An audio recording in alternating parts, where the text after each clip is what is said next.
السلام عليكم قوتابیانی بەڕێز خێر بێنەوە قوتابیانی بەڕێز لە ئەپسەودی ڕابردوو باسی ئەپسەودی شەشمان کرد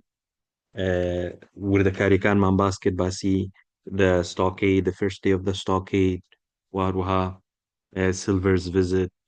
واروها هام گوتمان بەشێکی دکتۆر لڤسی چیرۆکەکەی جێراوە بەشەکەی تری جیم جێڕایەوە باسی زۆربەی وردەکاریەکانمان کرد کەسەکان و هێرشەکە ئەو هێرشەی کە کراس ستۆکەی دەکەی لەو بەشی کە میتینیرەکان هاتن گوتمان 15 بوون 6یان لێمردن 9یان مایەوە لە میتینێرەکانە وەلا دکتۆر لڤسی و ئەوانش گوتمان 7 کەس بوون قوتابیانی بەڕێز 7 کەس بوون ئەوە با بڵین هەنتەر و جۆیسی یان گوتمان هەنتەر و جۆیسی پێکەوە دەمرن 5 کەس دەمینێ باشە هەنتەر و جۆیسی پێکەوە دەمرن لێرە لەو ئەپیسۆدی هەفتەمەی باز دەکا کە هەنتەریش ینی دەمریت یەکەم جا جۆیسی دەمری جۆیسی هەد بن شاد دێت بەڵام هەنتەر لە سەری دەدرێ بە چەکەکەی هەندێک کاتی دەوێت تا دەمری کەواتە لێرە ئێستا باسی دەکەن قوتابیانی بەڕێز یەکەم زانیاری لێرە لە یەکەمەوە دەست پێ بکەین بەڕێزان The mutineers did not return that day. باشە جیم دەڵێ چەتەکان نەگەڕانەوە ئەو ڕۆژی How my sea adventure began چۆن سەرکەشیەکەم لە دەریا دەستی پێکرد باشە تەمام قوتابیان ینی ئێستا زانیاری ژمارەکان گۆڕانکاری بەسەردادەی لەگەڵم بن However, Hunter never woke up again and following Captain and some Captain Smollett had been shot in the shoulder and leg. طبعا باشە کاپتن سمۆڵەتیش لاق و شانی لی درابوو باشە کەواتە کاپتن سمۆڵەت هێڵفی نییە یعنی تەندروست نییە چار لە ئەوکان پێنجیان ماینەوە وەنیا هەنتەر و جۆیسی مردن گوتما حەف بوون پێنج دەمینێنەوە لەوانش چاریان هێڵفی مێنە پێنجیان ماینەوە بەڵام چاریان هێڵفیە However, doctors started that he would certainly recover provided that was given enough to time rest. That was left just 4 healthy men. هات چاریان مانەوە دۆکتەر سکوایر گرێی مایسەڵ مەبەستی جیمە باشە کەواتە پێنج لە ئەو کەسانی با بڵین دکتۆر لیڤسی ئەوانەمانەوە لە ئۆنستەکان لەو پێنجەش چاریان هێڵفی بوون باشە تەندروست بوون لە چەتەکانیش 15 بوون 6یان لێمرد 6یان لێ کوژرا دەکات چەندیان دەمینێنەوە 9 کەس کەواتە 9 بە 5 ئێستا باشە قوتابیانی بەڕێز After eating lunch کات ئێستا نیوەڕۆیە باشە قوتابیانی بەڕێز نیوەڕۆیە ئەگەر هاتەوە لە امتحانی After eating lunch چ ڕوویدا چەند شتێک ڕوویدایە باشە ئێستا باسی دەکەین Dr. Livesey picked up 2 pistols دووچەکی هەڵگرت musket واروها بڕنۆشی هەڵگرت قوتابیان بڕنۆیە ئەو چەکەی لولێ درێژە sword شمشێریشی هەڵگرت ئەوە شمشێرەکەیە باشە sword and a treasure map ئەوە treasure mapەکەشی لەلایە دکتۆر باشە treasure mapەکەشی لەلایە walked quickly into the woods for the north چووە بەشی باکوور باشە چووە ناو دارەکان و چووە بەشی باکوور کەواتە دکتۆر کەنجی ستۆکەی دەکەی بەجێهێشت after eating lunch ڕێک دوای نیوەڕۆ باشە ستاوەش لەلای خۆت بنووسە قوتابی بەڕێز دکتۆر لڤسی یەکەم جا بەجێی دێڵی یەکەم کەس دکتۆر لڤسی بەجێی دێڵی باشە جیم دەڵێ I thought پێم وابوو ئەو I thought دوو خەتی لە بم بدە I thought پێم وابوو that he was probably going to see Ben Gunn پێم وابوو دەچی Ben Gunn-ی دەبینی چونکە گە ببیرتامی لە ئەپسەودی ڕابردوو باسمان کرد گوتمان Ben Gunn گوتی یان بە دکتۆری بڵێ یان بە سکواری بڵێ بێن بمبینن up in the woods لە چێندر لە ناو دارەکان لەو شوێنەی کە where you saw me today کە جیم Ben Gunn-ی دیت باشە Jim دەڵێ I started to wash out the log house I started to wash out the log house باشە مادەم دەڵێ I started to wash out the log house واتە ئەو هەموو کەسە مردبوون و ستۆکەی دەکا کەواتە وەختی پێدەچی وەنیا هەندێک کاتی پێدەچی گوتمان after eating lunch نیوەڕۆیە هەندێک کاتی پێدەچی باشە هەندێک کاتی پێدەچی مەسەڵ بڵێن سەعات دوو هەڵها تقریبا وەکو سەعات ئەگەر ئاماژەی پێ بدەین هەرچەندە سەعات زەڕونی و گرنگ نییە لێرە تەنیا بەو شێوەی دێتەوە کە نووسرایە It was hot and it was filled with blood and dead bodies. گەرم بوو لەوەکە filled with blood وەروەها هەمووی خوێن بوو and dead bodies باشە وەروها لاشەی مردوو تەمان لاشەی مردوو وتمان شەش لەوان کوژرانە هەنتەر و جۆیسیش مردینە کەواتە 8 کەس کوژرایە هەشت کەس کوژرای لە ستۆکەیدەکەی لەو شەڕێی کە دوای سلڤەرز ڤزت ڕوویدا باشە دوای سەردانەکەی سلڤەر هەشت کەس مردن دوان لە ئەوەکان بوون ئانستەکان بوون چاریش شەشیش لە شەشیش لە چەتەکان بوو قوتابیانی بەرز لە پایرەتەکان لە یومیتنیەکان جیم دەڵێ I hated and I wanted to get away طبعا جیم چ دەڵێ I wanted to get away لە چه حاڵەتێک جیم گوتی I wanted to get away after the fight دەتوانین بڵین after the fight وەڵامەکی دروستە و قوتابیانی بەڕێز فایتەکەیان بردەوە واتە شەڕەکەیان بردەوە باشە after moments of thought moments of thought ماوەکی زۆر moments of thought باشە کەواتە ڕێک after eating lunch نییە يعني ئەگە بێتەوە بڵێ Jim left the stockade soon after Dr. Livesey had left ئەوە غەڵەتە soon after نییە لەو soon after نییە قوتابیانی بەڕێز چکە هەم گوتمان وەختی پێچووە تا ئەوەی شوشت و ئەوانە ئەگە بڵێ long after دەکرێ ڕاستبی long after ڕاستە بەڵام soon after ڕاز نییە چکە وەختی ویست بەتەکی دێتات و ئەوێن دەردەشۆوی و ئەوانە وەختی دەوێت I hated and I wanted to get away. After moments of thought, بیرم لێ کردەوە while Squire and Grey یان گوتمان چێ مابوون قوتابیانی بەڕێز Captain Smollett, Dr. Livesey, Jim, Squire, Grey گوتمان 5 کەس مابوون لەو پێنجەی چاریان هێڵفی بوون لەو چارەی دکتۆریش ڕۆی چەند کەس مایە ئێستا 3 کەس مایە دکتۆر ڕۆی after eating lunch Dr. Livesey left the stockade ئێستا جیمیش دێ بڕوە جیم چ دەڵێ while Squire and Grey were not looking کە Squire و Grey were not looking نەک لە امتحان بێتەوە بڵێ دکتۆر و Grey were not looking یان دکتۆر و Squire were not looking تو بڵێ ڕاستە نەخێر I filled my pockets with biscuits هەندێک بسکیتم لەگە خۆم بە two pistols یەکەم جا یەک چەکی پێ بۆچی بێنگەنی دیدوەنیا ئێستا دوو چەکی پێ two pistols دوو چەکی برد طبعا دکتۆریش دوو چەکی بردی قوتابیانی بەڕێز هەل لە بۆ زانیاری خۆتان picked up two pistols باشە دکتۆر Livesey two pistols وەروە جیمش دوو چەک and immediately left the log house و ستۆکەیدەکەی بەجێهێشت باشە کەواتە ئێستا لێرە لەگەڵم بە قوتابی بەڕێز Dr. Livesey after eating lunch Dr. Livesey left the log house and the stockade باشە Jim thought Dr. Livesey is going to see Ben Gunn وای زانی دەچی Ben Gunny دەبینی thought ئەگە thoughتی لەگەڵ نەبوو هەڵەیە چکە بخۆی Dr. Livesey Ben Gunny نابینی باش ناچی لە بۆ Ben Gunny ئەو ماپەی دەبا لەوەی سلڤەری ببینی دوای باسی دەکەین باشە قوتابیانی بەڕێز بەرەو باکو ڕۆی north to the north باشە ئەو شتانی کە دکتۆر Livesey بردی دوو چەکی برد ماسکێتێک و وەکو بڕنەوە باڵێن چەکیلو لە درێژ شمشێریشی لەگە خۆی برد و نەخشەکەشی برد ئاگادار بە نەخشە ئەسڵەکەی لەگە خۆی برد وەجیم پاش ماوەچی after moments of thought پاش ماوەچی کە Grey و Squire سەیریان نەدەکرد و ئاگان لێ نەبوو کەواتە کە جیم لە دەستۆکەی nobody saw Jim کەس نەیدیت کە بەجێش چکە دەڵێ while they were not looking کە تەمەشایان نەدەکردم کە ئاگان لێ نەبوو ئەمن ئەو کەم بەجێش ستۆکەی دەکا باشە کەواتە Dr. Livesey left the stockade after eating lunch و Jim long after Dr. Livesey had left the stockade پاش ماوەچی ئەوجا بەجێهێشت ستۆکەیدەکەی بەجێهێشت دەتوانین بڵین at the end of the afternoon چکە after eating lunch تقریبا نیوەڕۆیە at the end of the afternoon کۆتایی نیوەڕۆکەی Jim left the stockade ئەوەتان نووسی قوتابیانی بەڕێز بینووسن Dr. Livesey left the stockade after eating lunch Jim left the stockade at the end of the afternoon طبعا لە وزاری هاتەوە ئاگادار بە دوو جاریش نەک یەکجار ئەو پرسیارە Jim left the stockade کەی soon after Dr. Livesey had left غەڵەتە at the end of the afternoon ڕاستە چکە soon after وتمان نەخێرە وەختێکی ویست هەتا ئەو شتانەی ڕێخست و ئەو شتانەی شوشت ئەو dead body و ئەوانە کەواتە Jim گوتی I hated and I wanted to get away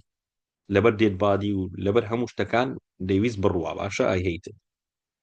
This was the second reckless thing I had done. Mad idea قوتابیانی بەڕێز یان reckless thing دووەم reckless thingy Jimmy چ بووە leaving the stockade with only 2 men to protect it. Mad idea. دوو کەسی لە ستۆکەیدەکەی بەجێهێشت کە ئاگان لە ستۆکەیدەکەی بی لۆ دوو کەس مستەرە لۆ دوو کەس Squire و Grey بەتەنێ Captain Smollett هێڵفی نییە Captain Smollett لێدرایە دکتۆر Liveseyش ڕۆی ئێستا جیمیش ڕۆی ئێستا دوو کەس لە ستۆکەیدەکەیمانە دوو هێڵفی و واتە 3 کەس دوانیان هێڵفیە باشە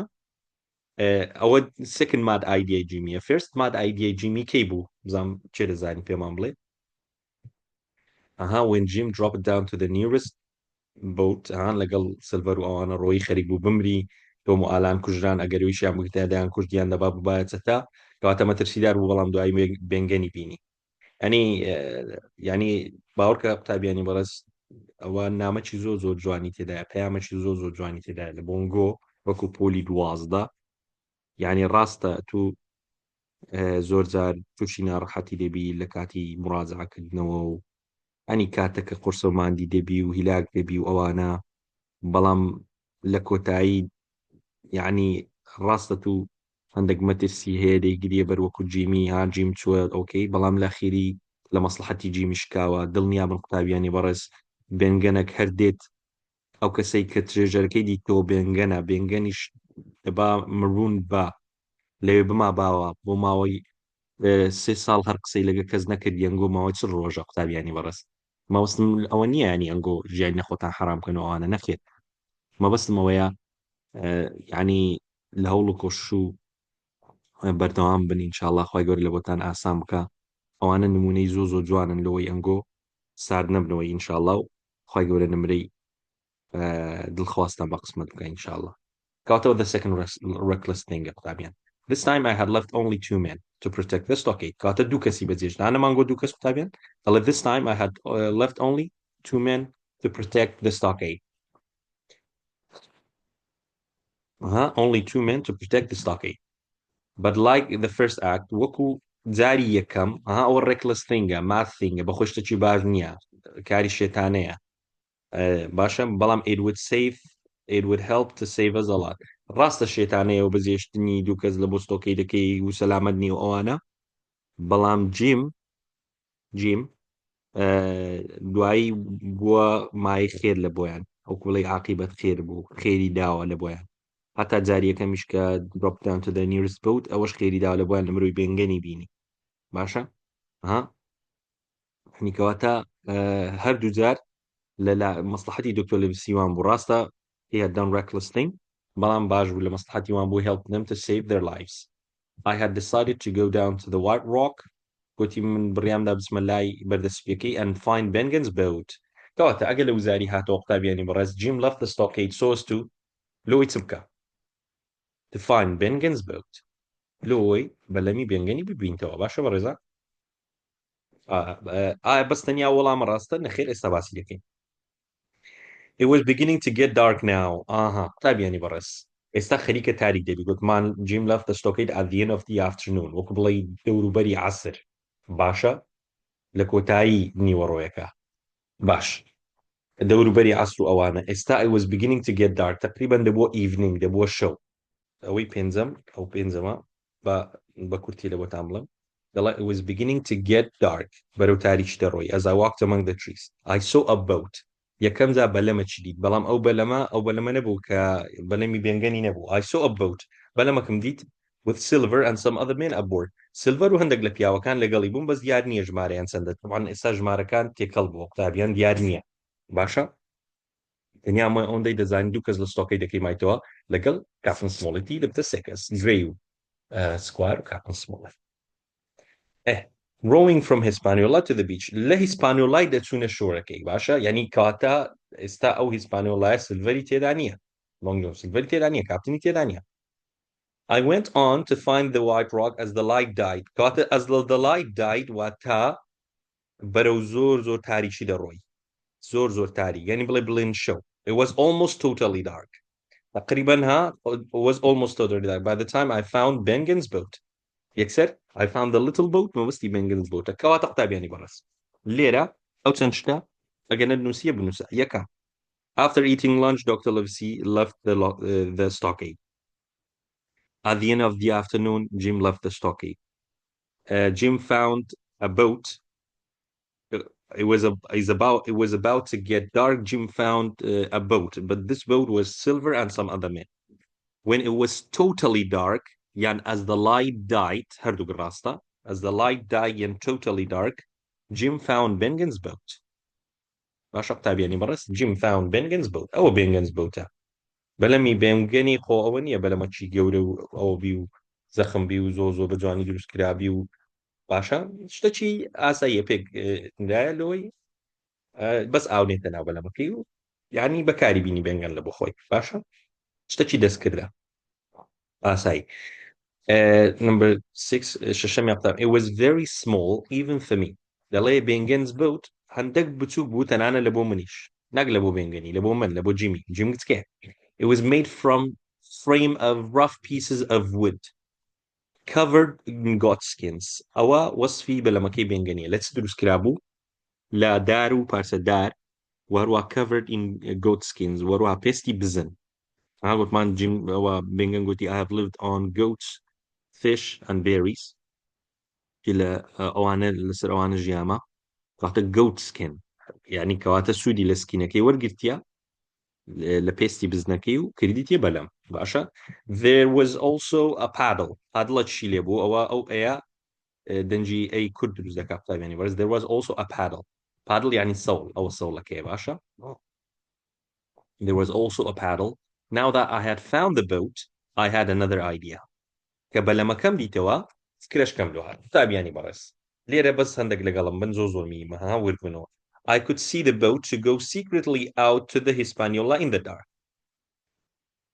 and cut her from her anchor to stop pirates going to sea. کەواتە جیم کە بۆ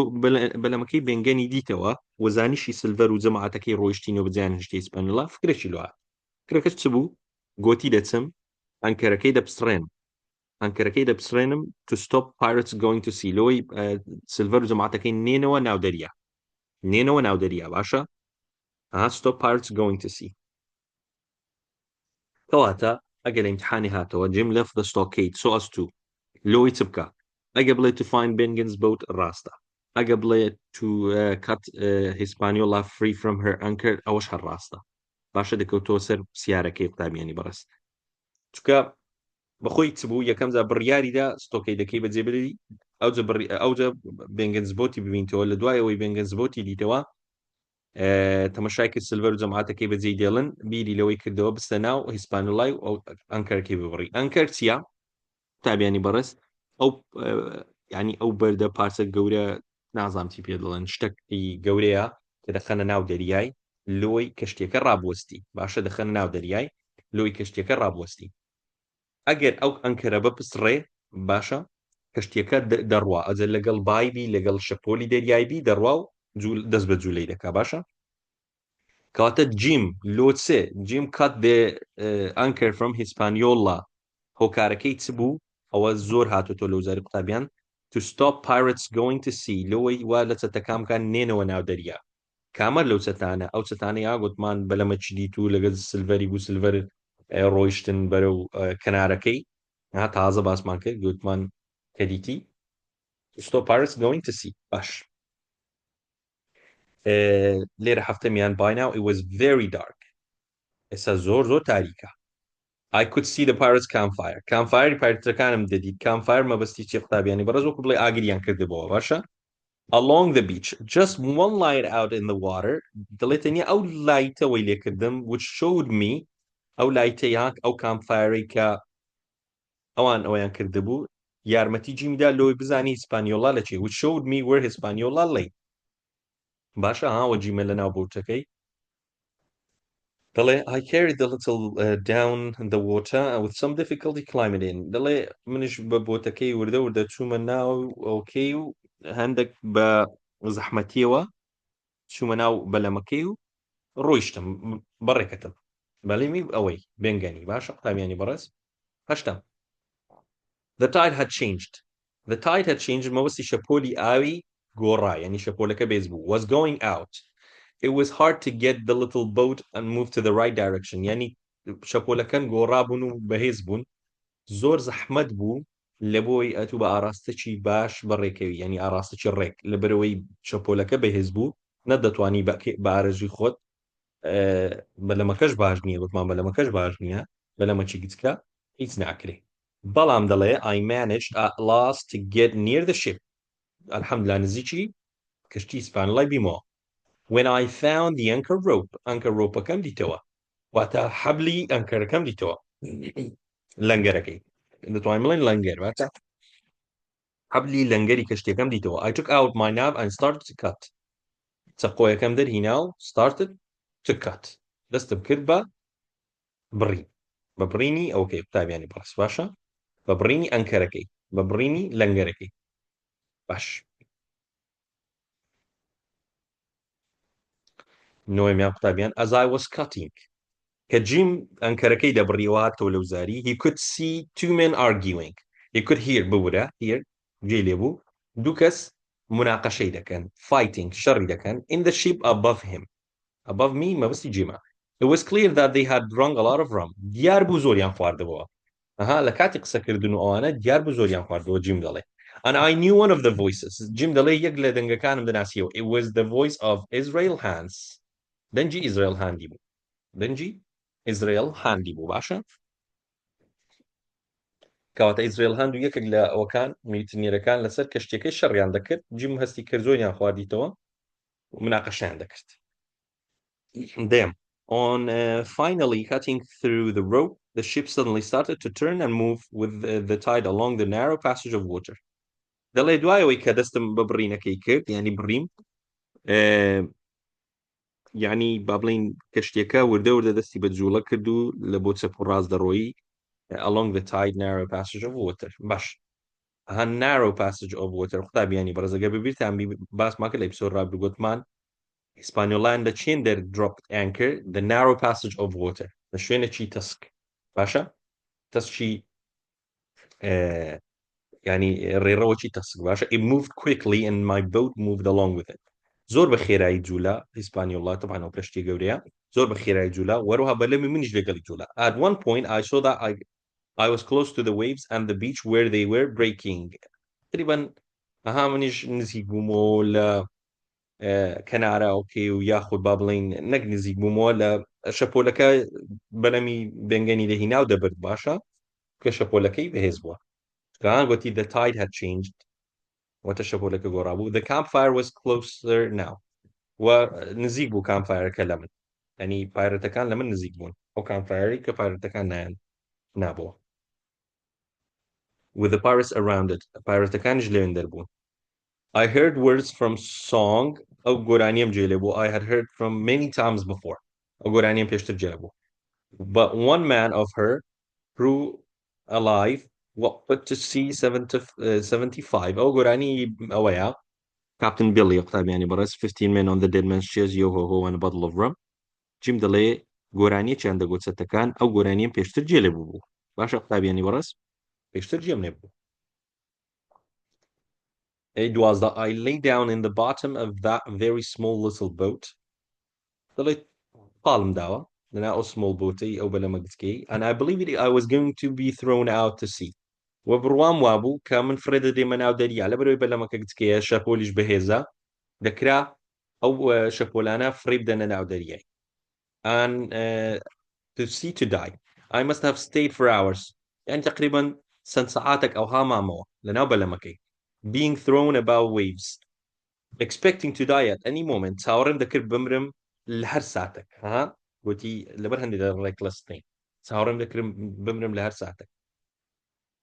but also exhausted وەروها زۆر ژماندی بووم طبعا exhausted ئەوی درێژی تێدایە قوتابیانی بەڕێز exhausted ئەوی درێژی تێدایە دەنگی ئەوی درێژ I fell asleep and dreamt about home and Admiral Benbow کەوتمە خەو ها ماشەڵڵا جیم زۆر زوو خەوی لێ دەکەوی و خەونم بە ئادمیرال بەمبە و ماڵەکەی خۆم دیت باشە قوتابیانی بەڕێز دوو زانیاری زۆر گرنگ یەکەم ئەو سیارەی دەڵێ I fell asleep and dreamt about Admiral Benbow ئەو لە وزاری 2025 هاتۆ تکە ئاگدار بن یعنی زۆر گرنگە طبعا جیم After Jim had fallen asleep in the boat, he soon started dreaming about. Guti in the boat, lebalamakay. Basha? Dreaming about what? Admiral Benbow. Home and Admiral Benbow. Oh, والله مدرسته. Darben. لناو برميلي سيوا كي جيم خوي ليكات بلام خوني نديد با Admiral Benbow. زارشكا remembered about Admiral Benbow كيبو أو كاتي كهات نسروي كشتيكي و یەکێک لە کڕوەکان گوتی سلڤەری گۆرانیەکمان لێ بۆ بڵێ دەڵێ ئەو گۆرانیە took me back to the Admiral Benbow and how the Captain's Bill sang the song. باشە کەواتە بەو شێوەی بووە. لێرەدا هاتینە کۆتایی ئەو ئەپیسۆدە ئەو بەشە قوتابیانی بەڕێز ئەو بەشەی باسی how my adventure on show began لەگەڵمان بن alone at sea بە تەنیا لە دەریا ئینشاڵڵا باسی دەکەین. امیدوارم سودمەند بن.